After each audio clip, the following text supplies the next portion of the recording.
that was like a fighting every instinct because everything in me was telling me, why the fuck, who wants to hear what you have to say, dude? Like, why, what are you even thinking right now, you idiot?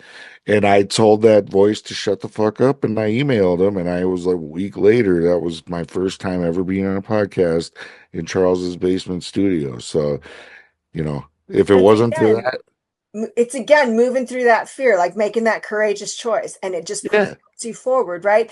And it's so similar. I think this thing that you say about everything you want is on the other side of that fear, or something like that, right? yeah, yep, And it's so true.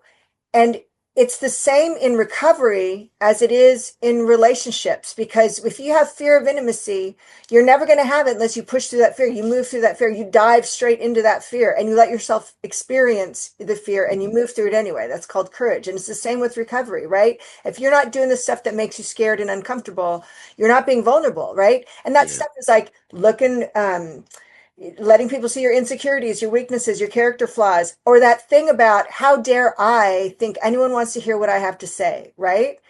Like, yeah, how dare I think that? Well, that's something you have to pushing through the fear of not being good enough and daring to think you might have something to say is one of the biggest fears we have. And in relationships too, or dating, daring to think, oh, this, I might be a fun date. I might be a nice woman to go out with. I might make a good partner or a good, God forbid, a good wife someday. Like, how mhm, dare I think that big, right? How dare I think that of myself? Because, we spend so much time in our using days thinking we're pieces of crap.